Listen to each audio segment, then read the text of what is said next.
Do you like adventures?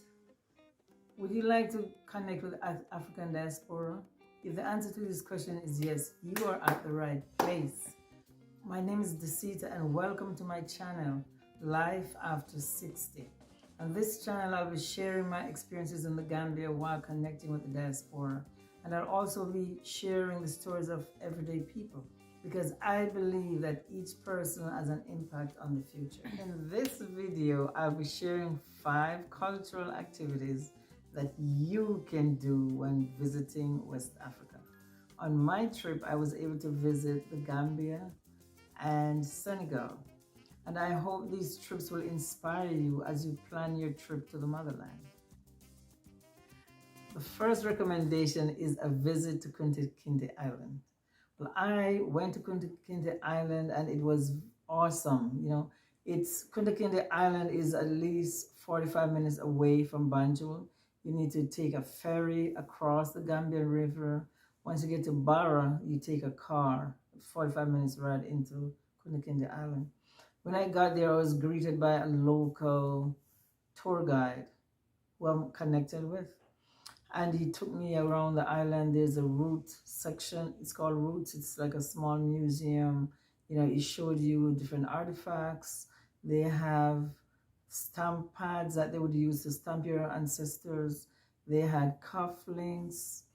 And we spent around 10 minutes there. And there's also a book of freed slaves because apparently some enslaved people got freed and went back. So there's a big book of names. Then we got on a canoe to go actually out to the island where Kunta was taken from. And after that visit, we went to see his ancestors because there are several of his ancestors still living on that island. And as they talked and welcomed me, they said, well, it's 400 years, welcome home. One of the things that they said that stayed with me, they said, if a log falls in the water and it's there for 200 years, it does not make the log a crocodile. So wherever you are born, you're an African.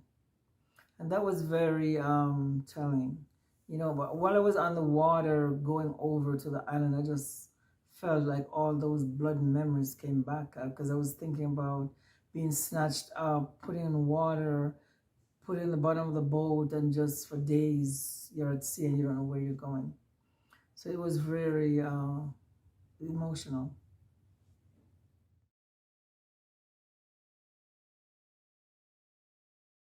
Yeah, the second activity I'm introducing you to is visiting the National Museum of Banjul.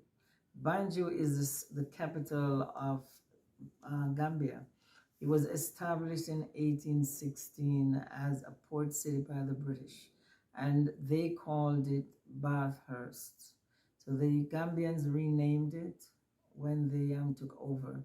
The museum is very interesting. It has a lot of artifacts. At the museum, I learned that there are many tools that our forefathers created. And like a grinding, a stone that they used to grind things. That's like a blender. They had original pickaxe, forks, just a lot of different tools. They showed traditional houses, and it was very interesting. The original cloth that they made. So visiting the museum really gave me a perspective on the different things that Africa contributed to our modern world. The next experience I'm going to be sharing is the Janjanbureh Masquerade Festival.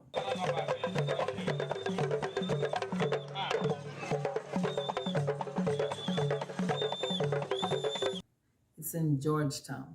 Now, Georgetown is approximately 3 hours out of the city of Banjul. You need to get on a taxi, leave real early in the morning. And this is a 3-day festival. I went on Saturday and it starts in the nighttime. It was very interesting. It just reminded me of being in the Caribbean. They had stilt walkers. They had masqueraders. They had people dressed up in costumes. I was able to sit beside the chief. I met the organizer for the festival, and it was just really great. You know. It's Janjanbureh. Janjanbureh Festival. What year? How old is it? It is now 5 years. 5 years. Okay. Yeah. So what's the significance of this festival? Yeah, the significance is to revive the culture, the cultural values, our masquerades and the like. Oh, okay. Yeah, that's the significance of it. I'm excited to see the masquerades, either later or tomorrow. Yeah. So that young ones will not forget about the history. Okay. Yeah.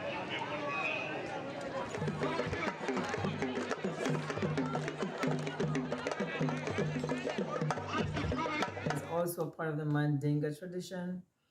It's a part of the initiation rites for the Mandinga. So this is one of the reasons why you should really go. You could learn about some of the Mandinga culture. You get a chance to meet the chief, and you just get a chance to be with your family members that you haven't seen in 400 years. And they're very nice. They're gonna invite you home. They'll say, "Welcome home." You know, it's been 400 years. And you get to dance and just have fun. It was, you know, in the nighttime, so you could look up at the moon and the stars. It was very exciting. So I had fun. I was dancing around, you know, laughing and just meeting people, making friends. So it was great. So that's one festival that you need to see when you get there. The fourth activity I'm going to be introducing you to is a visit to Goree Island in Dakar. Now, Dakar is 8 hours drive on the bus from the Gambia. So it's very easy to get there. You just need to stop at the border, you show your passport, you write the number down, and then you continue going. I took a bus trip there, and it's like, I think it's 2,000 Dalasi on the bus to go there. So when I got there, I went to Goree Island. Now, Goree Island is 30 minutes on a boat from Dakar. And the Goree Island is one of the places that they when they captured Africans, they would store them in Goree Island. So it's like it's not really a prison, it's a holding cell. And it was very emotional for me, because as the tour guide took me around, I had a personal tour guide. As he took me around to the different spaces, you know, he explained how, if, for example, if they captured a family with 4 children, you know, maybe 2 of them are teens and 2 are younger, what they would do, they would separate, they put the mother in one cell, the father in one, and the children in one. And whenever the boats arrived, they also have a door of no return. So whenever the boats arrived, they would send the father to Jamaica, the mother to America, the children to Barbados. And they would also rape the teenagers. So if the teenagers got pregnant, they would take them back to the village. So there's actually a section in Gambia where those offspring of those people actually live. They have a name for them, I forgot the name. But it was very troubling and traumatic, and I see how, you know, families are so split up, and even today, it's hard for a lot of us in the West to even connect with our families, because we are all, you know, traumatized by this separation, and it still affects us today. And I think that's one of the things Dr. DeGroote talks about, post-traumatic slave syndrome. So I was very upset, because there were some Europeans, they're also doing the tour, and to me, they didn't really take it serious, and I got very upset. I got very loud. They had to ask me, the guy had to ask me to leave out of that particular area. So it was very emotional. But I really feel that it's important to have these experiences, so that way you can really learn about your roots and start and appreciate the people who really lived to make it.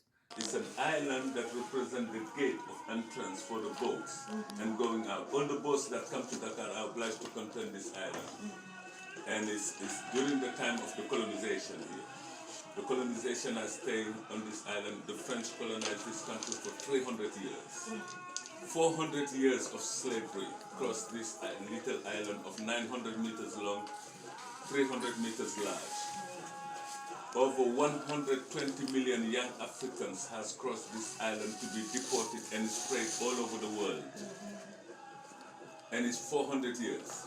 We have 30 million of our people who died on the sea.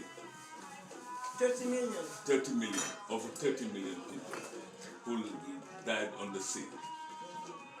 And today the history is not telling that because they want to, it's a classical history that they give to the people to avoid that the people are shocked or people are get angry or whatever. So they just give some ideas of the history. They don't give you the information. I'm a child of this island here. I'm born here. And I grew up here. And I studied the history. Because everyone didn't make it over on the boat. So we are lucky that our ancestors actually got to live there, and the fact that I was able to go back, you know, bringing back some of the ancestors with me, because those blood still runs in my vein. So the fact that I was able to return. So Goree Island is a must place to see. The fifth activity I'm going to introduce you to is visiting the museum in Dakar. It's called the Black Civilization Museum. That museum is awesome. They have a lot of young curators. You know, I thought, you know, when you're living in America, you think, oh, you know, but black people don't do this. But when I got there, I saw all these young, handsome men and beautiful women doing, curating the museum. I was really impressed. And they have several things there. They have art, they have things about music, they have famous blacks from around the world. I actually thought I was at the Schomburg Center, because the Schomburg is like that. The Schomburg Center in Harlem, you know, it talks about people, black people around the world. And they have several floors. It's a brand new museum. It's big. It's really awesome. So that's what the artist is explaining about. African people, they always asking, begging. So white people, they will give you, and after you have to pay back, you see. We give you something, but you have to pay back. So that's why. So this museum, you really have to go there when you get to the Gambia. Remember, Gambia is only 8 hours away from Senegal. So you can just get on a bus and get over to Senegal. Thanks for watching this video. And I hope the 5 cultural activities that I shared with you has given you more knowledge about the Gambia. And please remember to like, share, and subscribe, and leave a comment below. And I'll see you next time at Life After 60.